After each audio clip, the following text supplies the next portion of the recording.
Since the 19th century, Western culture has undergone a major transformation. Christianity used to occupy a central role in people's lives, serving as a moral framework and a life guide. It has gradually become less important, transitioning from a prominent position in individuals' lives to residing in the shadows of their thoughts. Friedrich Nietzsche's famous statement, "God is dead," perfectly captured this societal shift and predicted its long-lasting consequences. Perhaps it is one of the best-known statements in philosophy, well known even to those who have never read Nietzsche. It is mentioned several times in Nietzsche's works, especially in The Gay Signs and thus Spoke Zarathustra. Considered a core idea in the 19th and 20th century philosophical thought, Nietzsche's proclamation still resonates today. It is seen as an accurate prediction of the cultural transformation of the past 2 centuries. However, it often gets misunderstood or twisted. So what does it mean? And why does the century-old declaration make even more sense today? And what are its consequences on our daily lives? In this video, we will tackle these questions, exploring the meaning of Nietzsche's declaration and seeing how we can use it today to improve our lives. God is dead. God remains dead, and we have killed him. How shall we comfort ourselves, the murderers of all murderers? What was holiest and mightiest of all that the world has yet owned has bled to death under our knives. Who will wipe this blood off us? What water is there for us to clean ourselves? What festivals of atonement, what sacred games shall we have to invent? Is not the greatest of this deed too great for us? Must we ourselves not become gods simply to appear worthy of it? Friedrich Nietzsche, The Gay Signs.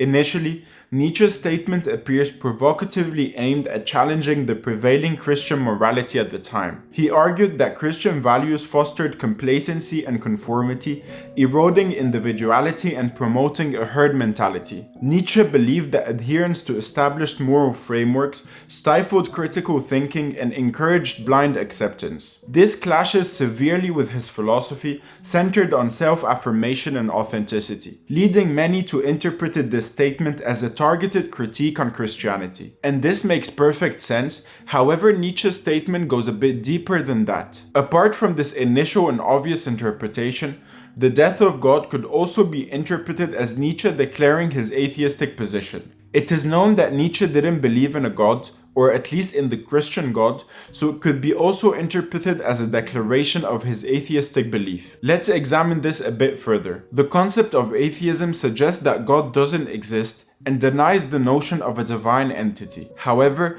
Nietzsche's idea of the death of God is distinct from this notion of atheism. The statement implies that a God once existed and has now ceased to exist. Therefore, there is a big difference between the two concepts, which shows that Nietzsche's statement isn't really about atheism. Most scholars proclaim that Nietzsche's statement is more of a sociological observation than a theological proclamation. Simply put, it's not an assertion about the existence or non-existence of God, but rather how God's place has evolved in the course of history. Despite common beliefs, Nietzsche's stance was not dogmatic. He maintained a lenient stance by arguing that our access to absolute truth is restricted. Accordingly, he argued that the possibility of God's existence was plausible, emphasizing that the focal point of the statement was the impact and belief in God on society's behavior and not the inherent existence of God in itself. So to better understand this statement, we must examine the social context during Nietzsche's time.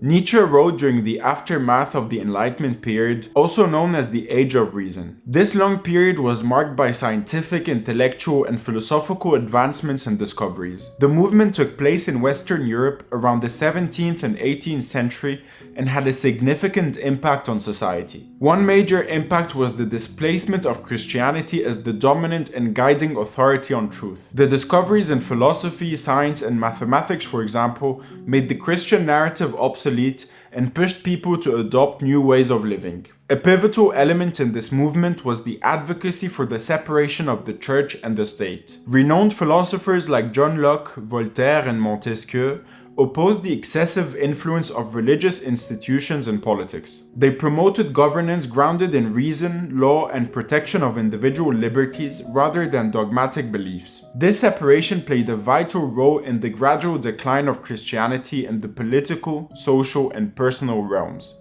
During the Middle Ages and the Renaissance, for example, God was a central theme in all domains, including philosophy, art, or literature. Christianity's teachings shaped people's understanding of reality for several centuries, until this pivotal movement. Now let's contrast it with the 21st century. In our present era, the significance of God in our lives has considerably diminished. Although God may still hold a place in some people's lives, it has become limited to a certain extent. Nowadays, people only associate God with praying, reading the scriptures, or visiting a place of worship like a church, mosque, or a temple. The notion of God only exists in the private or religious spheres, not anymore in the public or political ones. The idea of God has become just a fraction of our daily lives. In general, people tend to prioritize their work or hobbies over their spiritual practices. The importance of God has significantly decreased as we have transitioned from when God was at the center of our lives to when He's just a small part of it. This shift in the role of God in our lives is what led Nietzsche to proclaim that God is dead. Something has fundamentally changed. So now we must ask a crucial follow-up question. Why is this idea important?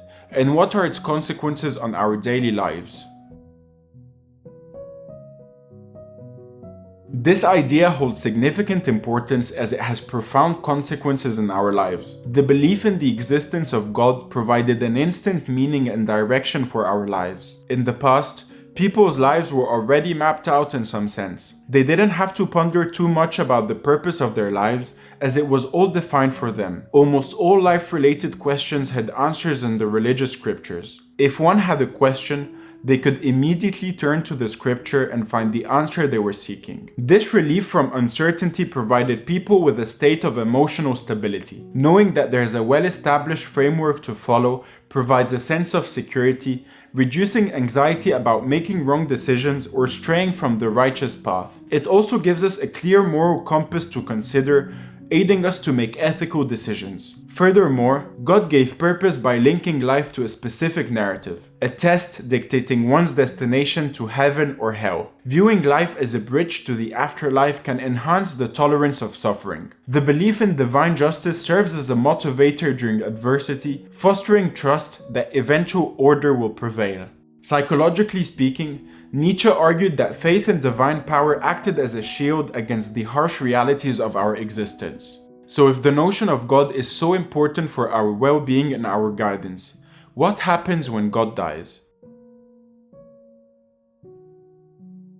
The absence of God can lead to a significant life shift, leaving us feeling lost and disconnected without a guiding belief system. Recognizing that humans aren't the universe's focal point can deeply trouble us and provoke questions about our meaning and purpose on Earth. In the absence of absolute truth to replace God, people would face a void, leaving a space that demands fulfillment in their lives. Nietzsche feared that this situation could lead to pessimism, or as he called, a will to nothingness, which is the complete opposite of his life-affirming philosophy. Without any direction, people would lose hope and fall into depression. The lack of answers regarding our existence worsens the situation and makes people hopeless. The once present guidance of God appears to be missing in our modern world, leaving us in a life devoid of inherent meaning or value. This absence creates an existential vacuum, as the psychologist Viktor Frankl described. Born without intrinsic meaning or clear direction, we can easily spiral into negativity without any truth to anchor us. This fear of nihilism was perfectly stated in his book, The Will to Power. He says, "What I relate is the history of the next 2 centuries. I describe what is coming,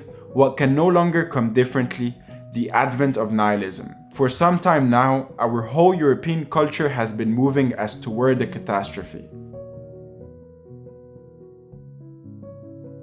The death of God means that we are faced with a crucial decision where we must take action. We either find a new mechanism for the reevaluation of values, as Nietzsche puts it, or surrender to the world as it is with its absurdity and meaninglessness. This choice lies between the path of selfhood or the path of despair, or in Nietzsche's terms, between the Übermensch and the last man.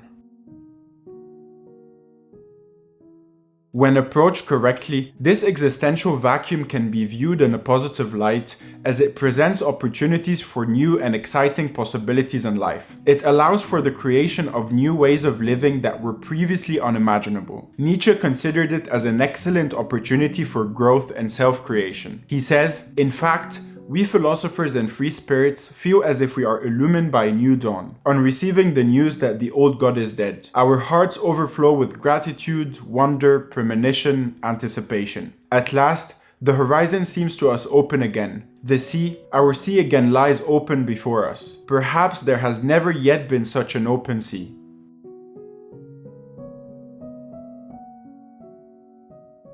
The idea of God no longer holds the central position in our lives. Instead, we look to philosophy, science, technology, art, and other areas for meaning. However, this change necessitates the responsibility of crafting a cohesive strategy and vision for our lives. In today's information-saturated world, we encounter a flux of religious, political, secular, philosophical, and scientific ideas, amplifying the challenge and making this task even more daunting. This freedom of self-creation echoes the main argument of existentialism, a school of thought that emerged in the 20th century following Nietzsche's declaration. His statement was a precursor to the ideas championed by philosophers like Jean-Paul Sartre and Albert Camus. These philosophers have acknowledged the freedom and the responsibility that comes with this existential void. They asserted that the only meaning life will ever have is the meaning we assign to it. This philosophy of value and meaning creation was the solution that Nietzsche suggested to face the death of God. He said, "All gods are dead.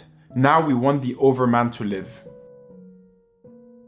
For the overman to live, we must stop relying on divine entity for guidance, consolation, or morality, as this breeds complacency and passivity. Instead, one must take full responsibility and face life with courage, enthusiasm, and a spirit of creation. His rationale was utilitarian. By rejecting the notion of a better afterlife, people would confront the responsibility and burden of maximizing their present lives. This reflects his vision of a life characterized by human excellence and the pursuit of meaning in the here and now. The objective is not radical rejection of religious values, but rather an endeavor to pave an individual path and become one's guide. To become one's guide, we must engage in a process of transvaluation of all values, as Nietzsche put it. This requires having the courage to analyze, criticize, dismantle, create, and adopt new values. Now that God is dead, we must become the overman and create the new meaning of the earth. This view promotes personal growth and the pursuit of an authentic life story. Nietzsche is not merely an atheist, he's an anti-theist.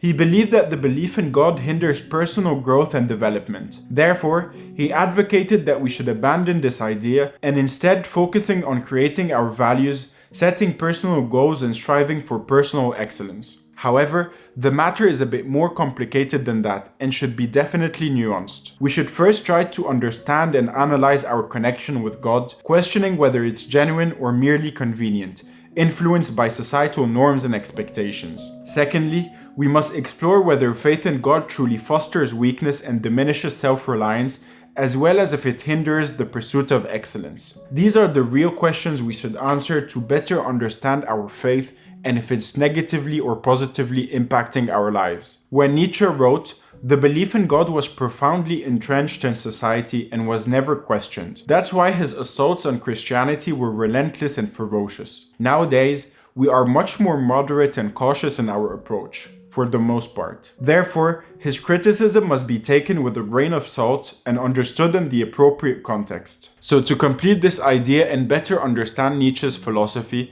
I intend in the next video to examine Nietzsche's solution to the death of God, the difference between the overman or the Übermensch and the last man, as Nietzsche called it. So stay tuned for the next video. Thank you for watching.